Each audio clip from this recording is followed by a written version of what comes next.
I don't know how long I have till he comes back, so I'll try to make this short. It all started about a month ago. I came home from school one day and went up to my room to relax and watch some TV. It had been a long day and I was in need of relief, but when I got to my room, the remote was nowhere in sight. After about 10 minutes of furious searching, I gave up and just decided to do some homework. Now, this doesn't sound like anything special, but this was just the first of many strange disappearances. 3 days later, the remote was still nowhere to be found. I had given up at this point and admitted defeat. So as I returned from school that day, I went up to my room to grab my Rubik's Cube. However, this too was gone without a trace. I was getting annoyed with myself for losing these things, as it is not in my nature to be unorganized. This too, however, I dismissed without much thought. I figured I had just been careless where I had been putting things lately. That was until the third disappearance. Just like the other two, this disappearance was discovered shortly after I returned home from school.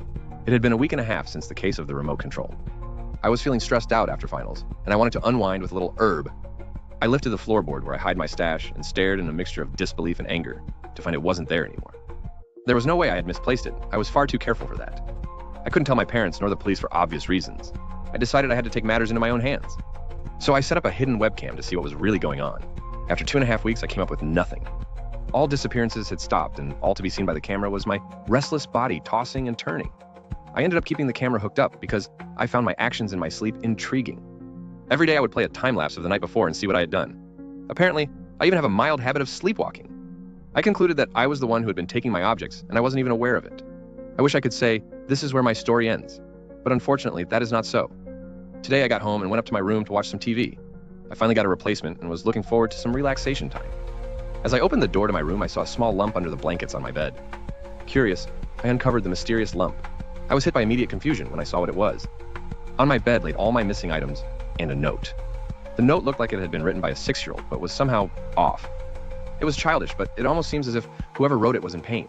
I nearly threw up when I read the note. I had fun with your toys, but now I want a friend to play with. See you soon. I raced to my computer to check the footage from while I was away.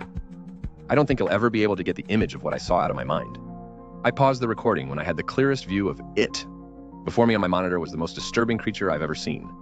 It was not a monster. It strongly resembled a human, but there were some key differences. For starters, I'm not even sure anymore, was very tall, but rather skinny. At least 7 feet. If you're thinking it's Slender Man, just stop now, because he had a face all right. A face he'll never forget. The eyes were solid white. Its nose, or beak I should say, had human skin, but was far too long and pointy to be human. From what I could tell, it had no ears. The most disturbing part of it all was its mouth. It was sewn shut like a rag doll, but forced into a massive smile, literally from ear to ear, or where its ears should have been. I'm not sure what I saw. I'm hoping this is all just some fucked up dream, but I know it's not. I want to tell my parents, but I know I'll be met with nothing but yelling for being such a worthless dumbass. I pray that I'll make it through the night.